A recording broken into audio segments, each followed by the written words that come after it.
और एनडीए के नाम पर जिस तरह से सत्ता बचाने का खेल चल रहा है और सत्ता के लिए जो समझौता हुआ है, स्वार्थ के लिए जो समझौता हुआ है, उसका स्पष्ट प्रमाण मिल रहा है। देखिए, अश्विनी चौबे कोई छोटे नेता नहीं हैं, भारत सरकार के मंत्री रहे हुए हैं, कद्दावर नेता हैं और उनके बयान में कहीं ना कहीं निहितार्थ है और स्पष्ट रूप से इसके माने हैं। अब इसमें कितना सच्चाई है, कितनी बातें सच पर आधारित है, ये तो भारतीय जनता पार्टी के लोग या जनता दल यू के नेता बताएंगे।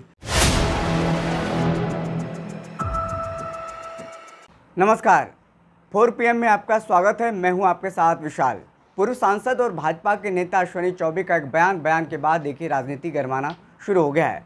दरअसल अश्विनी चौबे का बयान है, उन्होंने कहा है कि भाजपा के नेतृत्व में 2025 में एनडीए की सरकार बननी चाहिए। इसी में अब देखिए तमाम जो राजनीति है वो गर्मा गई है। हमारे साथ बातचीत करने के लिए मौजूद हैं राजद के कद्दावर नेता और प्रवक्ता एजाज अहमद जी। एजाज जी, लगातार बयान आते रहा है एनडीए को लेकर के। अब एक और नया बयान आया है जिसमें अश्विनी चौबे ने कहा है कि 2025 के विधानसभा चुनाव में भाजपा के नेतृत्व में एनडीए की सरकार बननी चाहिए। देखिए, उन्होंने जो बयान दिया है इस संबंध में जनता दल यू के नेता स्पष्ट करें कि जो भाजपा ने बयान दिया है उसमें सत्यता कितनी है और एनडीए के नाम पर जिस तरह से सत्ता बचाने का खेल चल रहा है और सत्ता के लिए जो समझौता हुआ है, स्वार्थ के लिए जो समझौता हुआ है, उसका स्पष्ट प्रमाण मिल रहा है।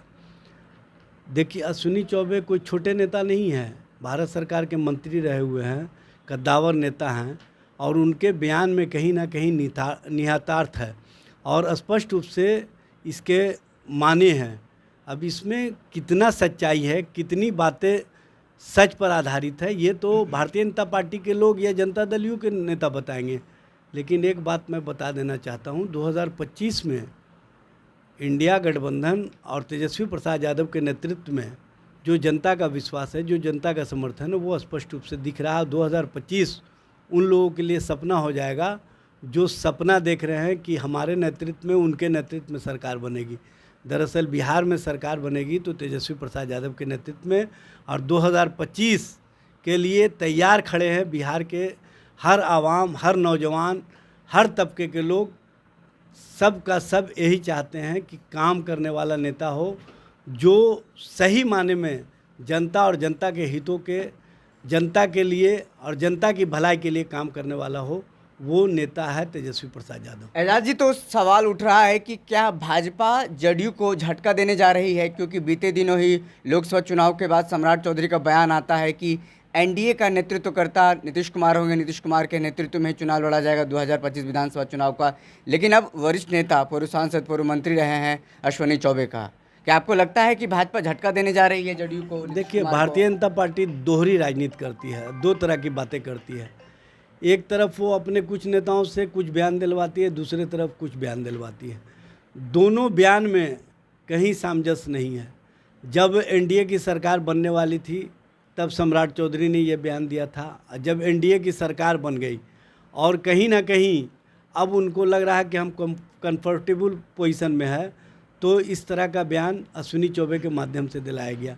ये दोनों बयान कहीं ना कहीं एक दूसरे को काटता है और एक दूसरे का जो राजनीतिक सोच है उस सोच को भी स्पष्ट करता है। तो देखिए, राजनीतिक सोच को भी स्पष्ट करता है, साफ तौर पर राजद का कहना है। देखिए, इन दिनों लगातार राजनीति गरमाई जा रही है। बीते दिनों सम्राट चौधरी, जो कि बिहार भाजपा के प्रदेश अध्यक्ष हैं, लोकसभा चुनाव के बाद उनका बयान आया था, उन्होंने कहा था एनडीए नीतीश कुमार के नेतृत्व में 2025 का विधानसभा चुनाव लड़ेगा। लेकिन अब अश्विनी चौबे का बयान आया, उस बयान के बाद राजनीतिक गरमाती हुई नजर आ रही है। फिलहाल इस खबर में इतना ही। बहुत बहुत शुक्रिया।